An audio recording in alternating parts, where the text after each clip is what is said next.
buenos días, buenas tardes o buenas noches. Aquí estamos en un nuevo episodio de Microdiálogos en línea, de Nuevación. En este caso, en una ocasión muy especial, muy importante y muy valiosa para nosotros, que es poder, tener la posibilidad de conversar y el testimonio, ¿no?, de Nilufar Saberi. Nilufar es una activista iraní por los derechos humanos, especialmente centrada en la situación de las mujeres bajo el régimen teocrático de Irán, digamos. Se exilió en España en 1980, si no estoy equivocado, y se convirtió en una figura destacada del movimiento Mujer, Vida y Libertad, desde donde denuncia las violaciones de derechos humanos y promueve la igualdad de género.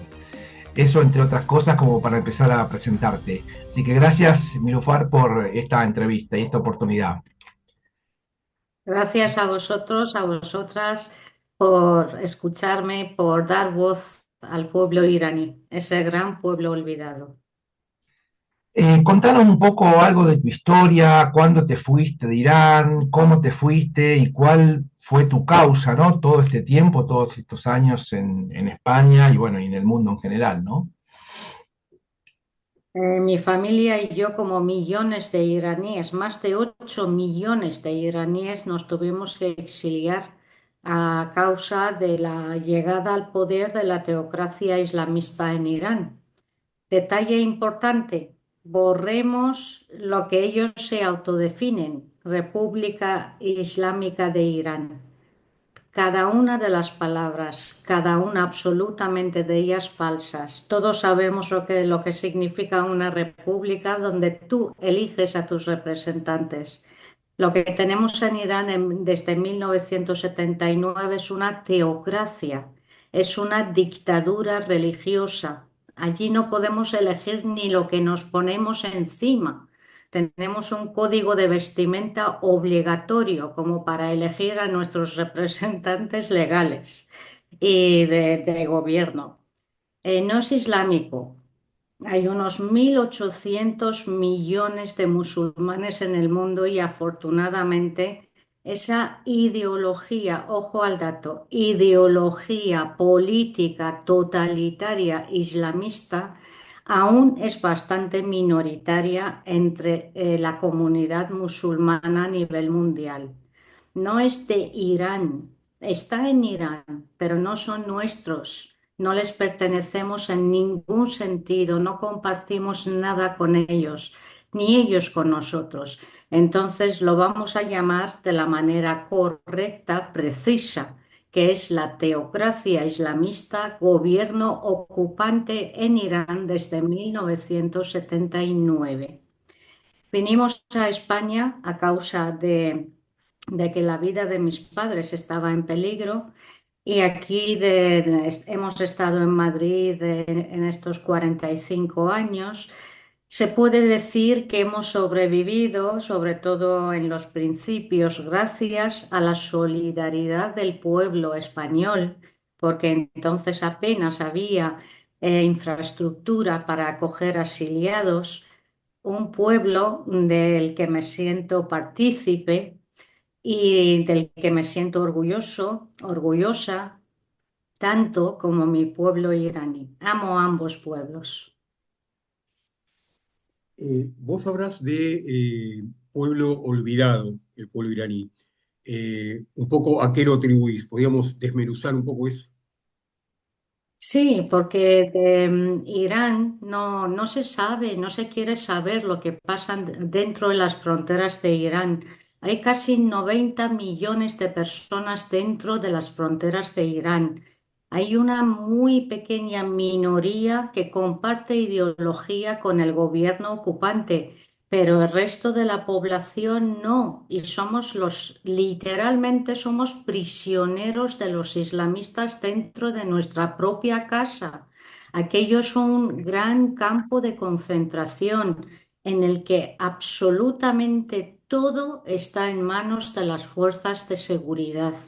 No tenemos ningún tipo de derecho como ser humano, mucho menos las mujeres, mucho menos las minorías étnicas, religiosas, sexuales o los disidentes. Cualquier tipo de protesta, aunque sea por el medio de ambiente, en la teocracia islamista en Irán se considera un acto para desestabilizar la seguridad del Estado. Imaginaros, pues entonces se nos trata como terroristas, como que vamos a derrocar un régimen simplemente porque salgamos a las calles desarmados, desarmadas, en protesta por toda la barbarie que llevamos sufriendo desde hace 46 años bajo el yugo de este gobierno totalitario y que ha empleado todos los recursos de Irán, inmensos recursos naturales de Irán, en saquear al pueblo iraní para su propio beneficio. Número uno, la corrupción que hay entre los islamistas es bárbara. Y dos, para crear, mantener, financiar y de expandir la ideología misógina, totalitaria, extremista, islamista y crear grupos armados terroristas islamistas. Casi el 70% del pueblo iraní vive bajo el umbral de la pobreza, pisando petróleo. En muchas partes de Irán no hay ni agua potable, aunque esto no lo sabe nadie. Cuando salen imágenes muchas veces supuestamente de Gaza, de niños, de niñas descalzos y en situación desfavorecida, son imágenes de Sistán y Baluchistán, que es una zona de Irán abandonada a la mano de Dios. Allí hay muchos niños que les falta medio brazo. ¿Por qué? Porque tienen que ir a recoger agua podrida a los estanques donde hay cocodrilos y llevarlo a sus casas. No, por no tienen ni carnet de identidad. No, no existen. Para la teocracia islamista en Irán solo existe como buen sistema fascista, solo existen aquellos que comulgan con ellos. Y los que somos disidentes, ahora precisamente, por ejemplo, después de los ataques de Israel, lo que ha hecho es extremar las represiones, hostigamientos, persecuciones, detenciones, encarcelamientos, torturas, violaciones, desapariciones forzadas y las ejecuciones. Se está vengando del pueblo iraní, porque el pueblo iraní, por cada autoridad islamista que se ha eliminado, lo ha celebrado. El pueblo iraní no quiere guerras. Somos un pueblo pacífico. Esto por descartado. Y no queremos bombas sobre nuestras cabezas. No queremos víctimas civiles. Pero ¿cómo cuesta tanto entender de que cuando te están torturando a ti, a tus seres queridos delante de tus ojos, no sientas alivio cuando alguien arranca de ese torturador de tu proximidad? Es natural, es de ser humano sentir alivio, uno menos que va a matar a mis hijos. De allí de que ahora mismo la situación del pueblo iraní en cuanto a la teocracia islamista en Irán todavía es mucho más grave y preocupante que antes del comienzo de la guerra en Irán. Y hago un llamamiento desde aquí para que por favor pongamos el foco sobre la situación del pueblo iraní, nos dejemos un poco de geopolítica, que ahí dentro, aparte de tantas teorías y tantas barbaries que se mueven por el mundo y que ojalá los políticos en algún momento recuperen la cordura y que entiendan que los pueblos tenemos derecho a vivir en paz y en seguridad, entiendan que es que el pueblo iraní necesita también existir y que tiene derecho a luchar por una vida igualitaria, libre, en democracia. En España, al menos, hay parte de la izquierda que por decir estas cosas nos llama fachas, nos llama sionistas, nos llama de todo. ¿Por qué? ¿Por qué el pueblo iraní no tiene derecho a defenderse de ese monstruo, esa Inquisición islamista implantada en el siglo XX y que perdura todavía en el siglo XXI? Y quiero hacer una advertencia muy importante para que no abusen de la buena fe de las personas pacifistas, que somos la inmensa mayoría de los pueblos del mundo. La teocracia islamista está convocando concentraciones a nivel internacional, pero de manera engañosa, camuflada, a través de organizaciones inventadas por la paz o antiimperialistas o antisionistas. Hay parte de la extrema izquierda que lo sabe y se calla, pero hay mucha otra gente que no lo sabe y acude a estas concentraciones, y en esas concentraciones se alza la bandera de la teocracia islamista, esa bandera que lleva esta araña roja en medio de la franja blanca, esa bandera bajo la que se está masacrando al pueblo iraní desde hace más de 46 años. Por favor, no acudáis a ninguna convocatoria de ningún tipo, bajo ningún lema que no ponga específicamente no a la teocracia islamista en Irán. Una de Es las la preguntas única. que teníamos planteadas justamente tiene que ver con esto, ¿no? Que es cómo era tu percepción, ¿no? Sobre los movimientos, llámese progresistas, llámese de derechos humanos de Europa, de Estados Unidos, América Latina, en general Occidente, frente a Irán, ¿no? Esto, un poco ya esto lo estás diciendo, ¿no? Y especialmente en el reciente enfrentamiento con Israel, ¿no? ¿Cómo ves ese posicionamiento que tomaron estos sectores, digamos? Mira, en general estoy más que asqueada con la política y en particular de la extrema derecha no espero nada. Nunca se ha destacado por importarle los derechos humanos, ni importarle otros pueblos más allá de su primo segundo, como si nos morimos todos. Mi queja es contra la izquierda, que es la abanderada de los derechos humanos de siempre.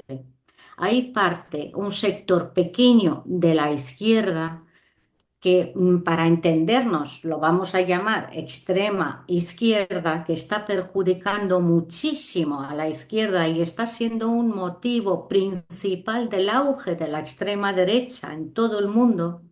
Esta gente siente tal odio hacia las políticas de Estados Unidos y de Israel que este odio les supera su amor por la humanidad.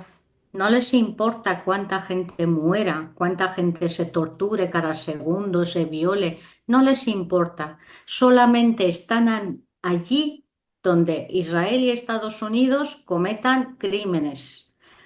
Por ejemplo, ¿tú les has oído hablar de Congo, donde cada 4 minutos se viola una mujer, donde llevan décadas asesinando a gente, quien dice 10 millones, otros 15? El caso es una barbaridad. No, porque allí todavía Israel no ha atacado. El día que ataque Israel también les va a importar los congoleños. Pero en este caso les sigue importar el pueblo iraní porque ellos defienden a la teocracia islamista dándole por un gobierno antiimperialista. Y esto no puede estar más lejos de la realidad. Cuando en 1979 nos levantamos contra el Shah de Irán para obtener pluralidad política y libertad de expresión, porque el resto de las cosas ya las íbamos teniendo, si es que en Irán estábamos muy bien, era lo que nos faltaba, la libertad de expresión y la pluralidad política. No fue querer quitar una autocracia para imponer, para poner una teocracia. ¿En qué cabeza cabe? Esto nos lo impusieron los gobiernos, las potencias extranjeras, muy astutamente, el zorro callado, la Gran Bretaña, como siempre, que maneja muy bien a los pueblos por lo bajín y nunca da la cara. los americanos y Francia fueron principalmente los tres artífices de que la teocracia islamista se implantase en Irán. De hecho, Khomeini, antes de venir a Irán, estaba en París y llegó a Irán en un avión de Air France. Porque el Shah no mataba suficientes comunistas. El Shah se estaba poniendo chulo y estaba exigiendo contratos justos para los recursos de Irán. Acordaron con estos de que iban a hacer de muro de contención del avance del comunismo, que entonces era bárbaro este avance en Irán. Khomeini, cuando llegó al poder, lo primero que hizo fue masacrar a la izquierda iraní. En un solo verano ejecutaron a más de 5.000 personas y siguen. La teocracia islamista en Irán es el gobierno con mayor número de ejecuciones en el mundo. Año tras año tiene récord mundial, con diferencia. Ejecuta mujeres, ejecuta menores, pero todo eso a la extrema izquierda no le importa, porque lo que importa es ir contra las políticas de Israel y de Estados Unidos. Y esto está acabando con las izquierdas y con el feminismo. Yo estoy convencida de que para acabar con las democracias, que es por donde vamos, por donde está yendo el mundo, hay que acabar con los derechos humanos. Y para acabar con los derechos humanos, lo primero que hay que tirar para abajo es su columna vertebral, que es el feminismo. ¿Conocéis algún país donde los derechos de las mujeres estén medio decentes y que el resto de la población viva oprimida? El feminismo es el pilar de los derechos humanos, unos derechos en peligro porque ya de lo que se trata es que dejemos de contar como seres humanos. Nos quieren volver mercancías. De allí que la extrema izquierda, por ejemplo, apoya la venta y el alquiler total o parcial del cuerpo de las mujeres en nombre de la libertad individual, en nombre de que cada persona es libre de hacer lo que quiera con su cuerpo. ¿Qué va a ser lo siguiente? Vendedores de órganos. Si vivimos lo suficiente y no conseguimos enderezar las políticas, seremos testigos de que habrá negocio legalizado, como pretenden, incluso de vendedores de órganos, con la excusa de que así se acaba con el tráfico de órganos, porque la excusa de querer legalizar la prostitución y el vientre de alquiler, por ejemplo, es que de este modo se acaba con el mercado negro, con el tráfico. Entonces, personalmente, después de llevar tantísimos años en esta lucha, y además que lo vivo de manera vocacional, lejos de ganar nada con ello a nivel material, que a nivel personal gano mucho, me siento útil al mundo en el que vivo. Eh, Sigo luchando porque sigo creyendo en la humanidad y entre todas y todos tenemos que parar estos sinsentidos para poder el día de mañana mirar a la cara de nuestros hijos, hijas, nietos, nietas y decir, hicimos, al menos poder decir, hicimos lo que estaba en nuestras manos. Eh, Te hago una consulta. ¿Cuál es tu mirada sobre Israel y el enfrentamiento histórico que tuvo y tiene con Irán desde 1979? ¿No? O sea, cómo estás viviendo la reciente guerra que, bueno, que aparentemente con alfileres por ahora culminó. Soy una persona pacífica, condeno cualquier tipo de violencia en cualquier concepto. Soy, por ejemplo, contraria a la pena de muerte indistintamente de por qué es de esta persona condenada. Partiendo de esta base, Obviamente estoy en desacuerdo con las políticas de Israel, al igual que estoy en desacuerdo con las políticas de los grupos terroristas islamistas, Hamas, Hezbollah, etcétera, etcétera.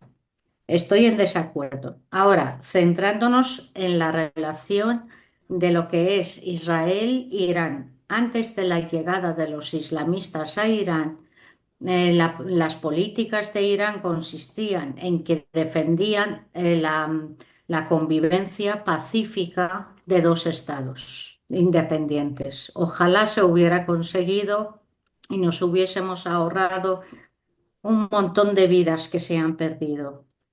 Irán antes de la llegada de los extremistas al poder jamás tuvo ningún conflicto con Israel. Los conflictos suelen surgir a raíz de que tengamos fronteras en común históricamente. Con un país que no compartes frontera es muy extraño que entres en conflicto. El conflicto cuando llega Khomeini y su primer propósito, dice, es acabar con los judíos. Bueno, su primer propósito es iniciar el yihad, que es la guerra santa, mediante la cual hay que imponer la ideología extremista islamista en el mundo entero. Para ellos, el gobierno de Allah sobre la tierra. Para ellos hay dos mundos, el musulmán y el no musulmán. Y el mundo musulmán tiene la misión sagrada de imponer su religión, que para ellos ya es la última, la perfecta. El profeta Muhammad es el último en llegar y que el mundo entero se tiene que someter imponerlo y que las leyes son divinas. La Sharia para ellos es divina y no se admite reformas, no se admite cambios. Ellos son el brazo ejecutor. Entonces, el punto principal objetivo de Khomeini, empezar el yihad. Y decía que la implantación al convertir al mundo en musulmán empieza por el camino de Irak, donde empezó la guerra con Saddam Hussein. Luego habría que seguir y borrar de la faz de la tierra a Israel y a los judíos. Llevan así más de 46 años.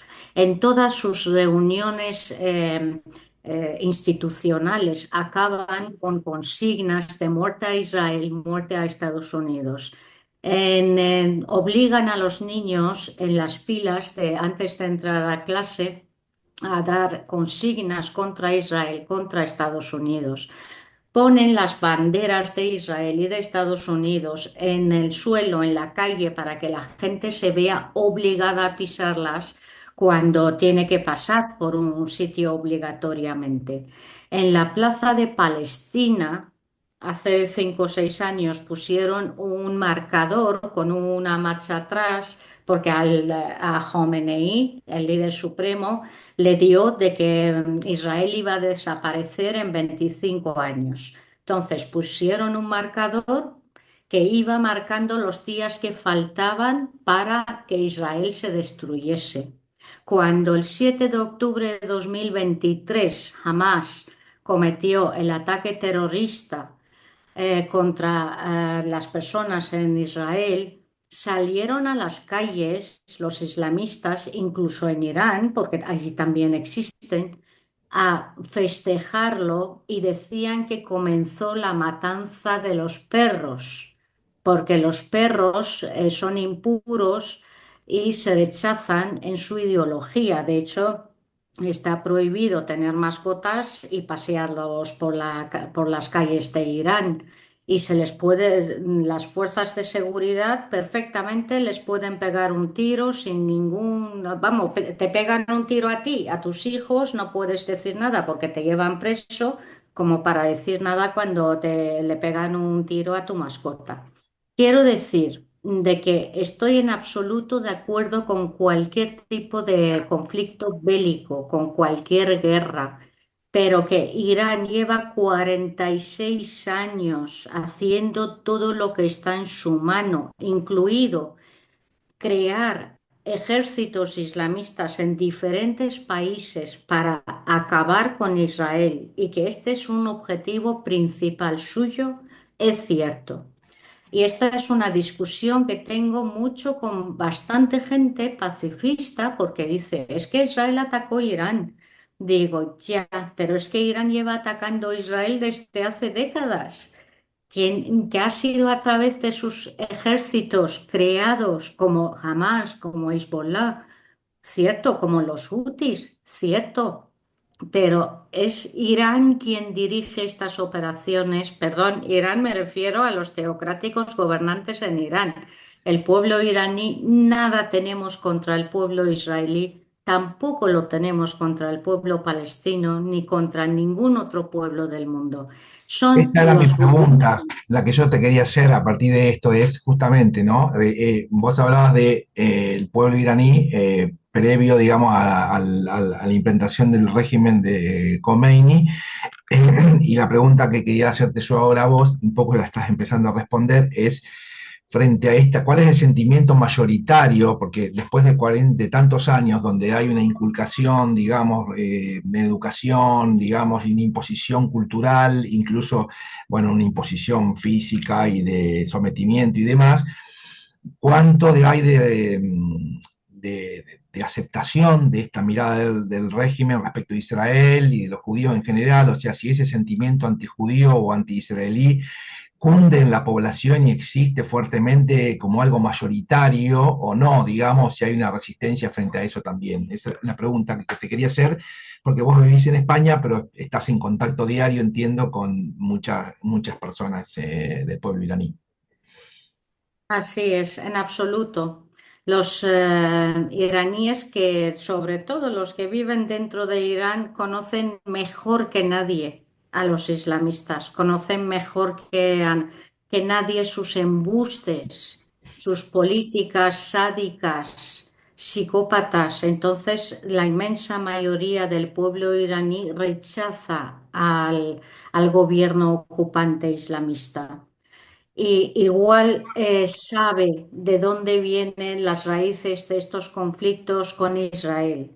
Pero la opinión pública en general en Irán y en cualquier otra parte del mundo está muy sensibilizada con la muerte de los civiles, sea en Palestina, sea en Irán, sea en cualquier otra parte del mundo. Lo que pasa es que los islamistas son unos expertos en hacerse las víctimas, de que, por ejemplo, nos utilizan de escudos humanos, disparan desde barrios civiles y pretenden y casi están esperando que Israel responda bombas a los barrios civiles para destruir desde donde está tirando los drones, las bombas, para que luego puedan decir que Israel ha matado a civiles. Por ejemplo, esconden material militar dentro de puertos aduaneros comerciales. Hace no mucho pasó en el sur de Irán. Cientos de personas calcinadas porque camuflan sus fechorías dentro de la población. En las, ¿Sabes lo que nos dijeron cuando los bombardeos a cabo de 3 días? El consejo que nos dieron fue la población que se refugie en las escuelas y en las mezquitas y en los metros, donde lo haya, que no lo hay en todas partes, ni mucho menos. El metro, las bocas de metro, la mayoría de las noches durante esos 12 noches han estado cerradas, así que descartado. Y las mezquitas y las escuelas es para que cuanto más estén en sitios poco seguros y más iraníes civiles mueran en los ataques de Israel, son medallas que se ponen los islamistas para condenar los ataques de Israel y para decir al mundo que fíjate qué pobrecito el gobierno de Irán, que ese monstruo le está atacando. Y otra cosa que tienen, que los islamistas no todos van uniformados, muchos van de civil y pero sí que son parte muy activa y armada de los brazos ejecutores de las barbaries, tanto contra el pueblo iraní como del resto de los pueblos. ¿Y qué pasa? Que como no van uniformados, como no tienen, digamos, cargos militares, en el momento que se mueren, se les elimina, automáticamente se convierten en civiles. Por ejemplo, Hamas decía que tenía, no sé si 30 o 40.000 efectivos. Pues no tenemos, aparte de las cabezas de Hamas, no tenemos noticias de que haya muerto ninguno de esos efectivos, porque en el momento que se les elimina, se convierten en civiles y eso mina la opinión pública. Pero los islamistas son expertos en manejar la opinión pública. Así lo hacía Khomeini desde Francia, donde todo lo que dijo que iba a hacer al llegar a Irán era absoluta mentira, y cuando llegó a Irán estaba prohibido reproducir las mismas cintas que él había mandado con sus propios discursos, porque es que hizo absolutamente lo contrario de lo que dijo que iba a hacer. Y cuando alguien se atrevió a preguntar, oiga, ¿qué pasa con lo que usted prometió desde París? Dijo, he cometido joté. Joté es embuste. Dice, para conseguir imponer el gobierno de Allah sobre la tierra, cualquier acción, cualquier hecho, cualquier paso está justificado y bendecido por Allah, incluso engañar. La Hago, gente que no sabe qué son, cómo son los islamistas, nos está trayendo la ruina a la humanidad entera con su buenismo y desconocimiento de causa, de verdad. Muy preocupante. te hago dos preguntas en una. Por un lado, yo recuerdo, y si está mal, hacémelo saber, que en el año 1979 había un importante sector de las mujeres que apoyaban el régimen de la revolución y otro que no. ¿Por qué se daba esa tensión interna? O sea, ¿qué esperaban las que apoyaban el régimen y qué decían las que no apoyaban? Y la segunda pregunta es, ¿qué pasa con las libertades individuales de los hombres en Irán? ¿No? Si también existe persecución por alguna cuestión o no. ¿Podrías responder esas dos? Sí, claro que sí. Mira, los que apoyaron, o sea, los que se levantaron contra el Shah en Irán, la inmensa mayoría eran de izquierdas. Y cuando llegó Khomeini, dijo que venía como un guía espiritual para de alguna manera recoger bajo su buen hacer a toda la pluralidad política que pudiese haber. La pluralidad política que había en Irán mayormente era de izquierdas, comunistas del siglo pasado, como digo yo, islamistas, no, perdón, marxistas islamistas, que esto ya es la repera, que están en un campamento en plan secta en Albania, que son todavía peor que los gobernantes actuales. Estaban los nacionalistas, o sea, tampoco había mucho más. Y Khomeini dijo que venía a poner paz entre los diversos grupos. Entonces se le acogió en ese concepto. Dijo que era un líder espiritual y que su cometido era estar en Qom, que es una ciudad santa en Irán, donde se va a estudiar para ser religioso profesional, y que de los religiosos no deberían de interferir en los asuntos políticos ni del Estado. Fíjate tú. Y en este concepto se le aceptó. Cuando llegó Khomeini, en febrero de 1979, una de las primeras cosas que hizo fue derogar la ley de familia, que nos dejó a las mujeres prácticamente sin ningún derecho. El único derecho que nos dejó fue el derecho al voto. que habíamos conseguido ya en 1963. Y ya me dirás, con lo que tenía él en la cabeza la teocracia, ¿para qué nos sirva a nosotras el derecho al voto? Y esto pasó en febrero, finales de febrero de 1979, cuando impone a las empleadas públicas, solo a las empleadas públicas, el uso de ropa decorosa para acudir al trabajo y el uso del velo, un pañuelo sobre la cabeza, que no es que sea algo así tonto, sin importancia. Fijaros si tiene importancia que el no llevarlo nos puede costar hasta la vida. Entonces, el mismo año, el 8 de marzo, las iraníes estábamos a cientos de miles protestando contra esa orden que había dado Khomeini. ¿Quién fue? A las iraníes que estaban en las calles, iban en moto los islamistas favorables a Khomeini, afines a Khomeini. El que conducía llevaba un copiloto, el copiloto llevaba una porra, un palo o una cadena metálica y repartía golpes a las mujeres, aparte de pillarlas con la moto, diciendo que o velo o palo. Aún así, las mujeres estaban en las calles. ¿Quién convenció a las mujeres para que se callasen y se pusieran el velo? Mujeres de la extrema izquierda, que decían de que si ahora, que nada más acaba de ir el Shah, desestabilizamos la reciente revolución, el Shah va a volver. Y esto es lo que no queremos. Si de momento, para que el Shah no vuelva, nos tenemos que poner el velo, hay que aceptarlo. Y después, con el tiempo, ya les pondremos a estos barbudos en su sitio.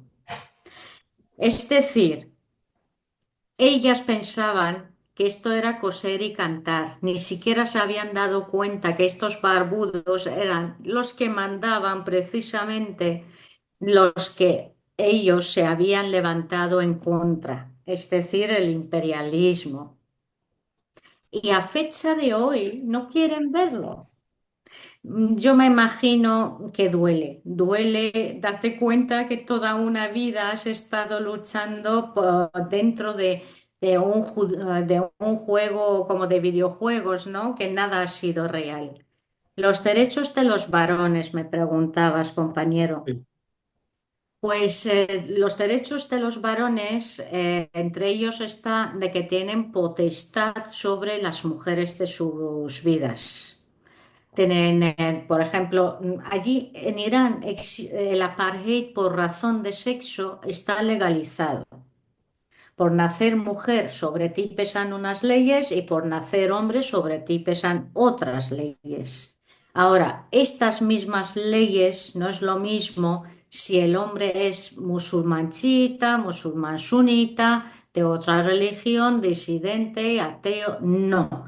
Además, las leyes allí no significa absolutamente nada en el momento que no se respeta ni siquiera su propia constitución, en la que, por ejemplo, viene el derecho a la manifestación pacífica, a la protesta pacífica desarmada. Jamás, jamás han dado un permiso de una protesta pacífica en 46 años a la disidencia, a sus propios, ya veis, y lo televisan y lo mandan a todas partes para que se vea, y es más, pagan a la gente para que vaya a sus concentraciones, manifestaciones, actos, les dan ventajas sociales.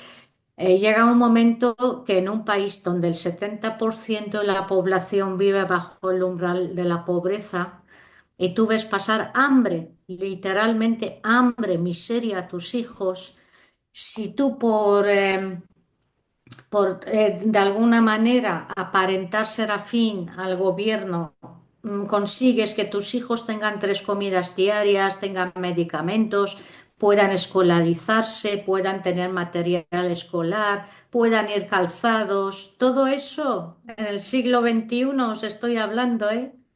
Pues yo no sé si lo haría o no. Así de sincera, os lo cuento. Yo si veo pasar hambre a mis hijos, creo que sería capaz de lo que sea. Y esto pasa aparte del pueblo iraní, que parte del pueblo iraní que colabora con estos o participa en sus actos no es afín a sus creencias ni ideologías. Es que necesita vivir, es que necesita dar de comer a sus hijos. Las personas, hombres, mujeres en Irán tienen los derechos que las fuerzas de la seguridad islamista les apetezca dárselo. Así de caprichoso.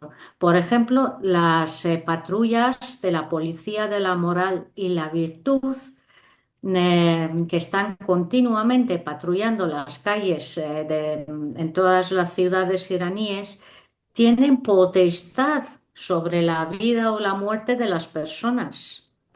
Ahí tenemos el ejemplo de Mahsa Amini, quien fue asesinada en septiembre de 2022 por las fuerzas de la policía de la moral y la virtud que vigilan que la moralidad musulmana que entienden ellos no se vaya menos, que no se vea incumplida. Entonces, mucho me temo que por ser hombre nadie te garantiza que vayas a estar a salvo en una teocracia, en una dictadura. Las dictaduras son malas todas, pero las religiosas, creerme que después de conocerlo casi medio siglo, es lo peor que puede existir en el mundo. Gracias, Milufar. ¿Qué dice tu remera? No la parte en español, sino la en árabe. ¿Me escuchás? ¿Perdón? ¿Qué dice? ¿Qué Ah, dice? dice la Sí, la camiseta. camiseta, sí. Vale, en Irán tenemos árabes también, igual que tenemos kurdos, Sí, tenemos turcos, tenemos la suerte de ser un mosaico multicultural, sí. pero el idioma oficial en Irán, al igual que el Persa, castellano en España, el nuestro es el farsi. claro, Nosotros persa. no hablamos árabe, hablamos farsi, compartimos Ah, alfabeto, eso sí. sí.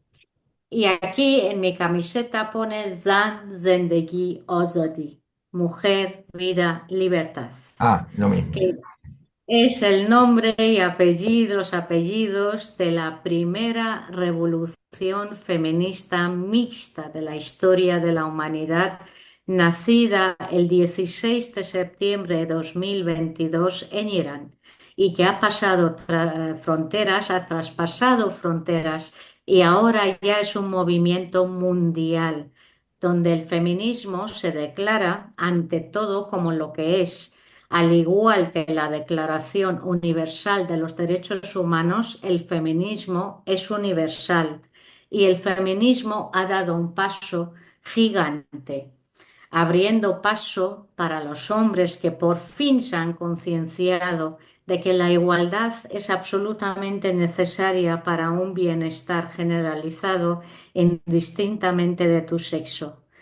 Y esta revolución, por ejemplo, en España lo estamos dando a conocer, somos un grupo de feministas, mayormente españolas, hay muy poquitas que somos de origen iraní, se está dando a conocer y realmente se está entendiendo de que hay que abrir filas para que los hombres concienciados a esta realidad, a esta causa justa, puedan tener su espacio para seguir nuestra lucha. La lucha feminista tiene que estar liderada por las mujeres, porque somos las que sabemos de esto. Pero los hombres nos siguen hombro con hombro a nuestro lado. De hecho, en Irán más hombres han sido ejecutados por salir a nuestro lado y gritar mujer, vida, libertad que mujeres. Nos recriminan y nos hostigan igualmente, casi más a ellos, porque a ellos se les culpa doblemente. Uno, que empiezan a exigir derechos, sea de la clase que sea, y dos, están renegando de su derecho divino que les ha dado Allah sobre las mujeres y no están cumpliendo como buen musulmán, porque para ellos Allah creó al hombre para que sea soldado del yihad, la guerra santa, y a la mujer para que sea una máquina de procrear. De allí que cada islamista en Irán, porque esto los hombres normales no lo hacen, puede tener 4 mujeres a la vez y un sinfín de mujeres mediante el matrimonio temporal, que puede ir desde 1 hora hasta 99 años. Y dicen que bendito sea el hombre que su mujer tiene la primera menstruación en su casa. La teocracia islamista en Irán legalizó la pederastia en 1979, ya que bajó la edad nupcial de las niñas a los 9 y la de los chicos a los 15. Imaginaros una niña, que muchas se mueren, tanto en las violaciones que sufren del llamado marido como en los partos. Eh, Imaginaros la mujer que sobrevive desde su primera menstruación, está obligado a traer soldaditos al mundo hasta su última menstruación. Entonces, este tipo de gente es lo que está haciendo que el número de los musulmanes en el mundo esté creciendo tan rápido.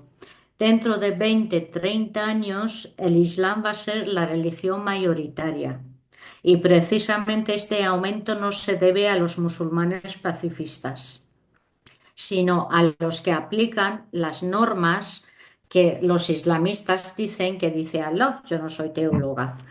Y de eso nos tenemos que prevenir todas las personas en cualquier rincón del mundo. Esto es un aviso más que alarmante. Yo soy persona positiva y creo en la lucha pacífica, pero esto no es exagerar. Esto es que si no lo paramos, nuestras nietas, nuestros nietos lo van a pagar muy caro. Entonces un hombre al salir a la calle, al pedir igualdad para esta mujer que Allah lo ha creado para el uso y el disfrute del varón, está tirando de los cimientos de todas sus creencias. Este hombre merece morir. Ellos lo entienden así, que está poniendo en peligro el derecho de los buenos musulmanes, todos los derechos concedidos divinamente. Muchísimas gracias. Bueno, gracias. Muchísimas Muchas gracias gracias. por tu testimonio, por tu efusividad y por todo esto que nos estás contando y por esta misión que tenés. Y bueno, y nosotros, bueno, agradecidos y encantados de poder darte este espacio. Así que bueno, muchas Que gracias. sepáis que os lo agradezco mucho. En Argentina nunca he estado, nunca he tenido el gusto, pero siento un vínculo muy especial. Además, tengo un amigo que hace años que no le veo, pero le sigo queriendo igual, que es argentino, sirio, sirio-argentino, Ibrahim Ricardo. Un beso desde Madrid y que los argentinos, las argentinas que conozco, pues sois gente adorable. Me llevo muy bien con vosotros y tengo ganas aparte de estar digitalmente compartiendo espacios con vosotros, tener la ocasión de hacerlo presencial. Mientras Gracias. tanto, un abrazo enorme. Abrazo grande. Gracias y bueno, y entonces acá cerramos este nuevo capítulo de Microdiálogos en línea de Nueva Acción y hasta un próximo encuentro. Gracias. Gracias.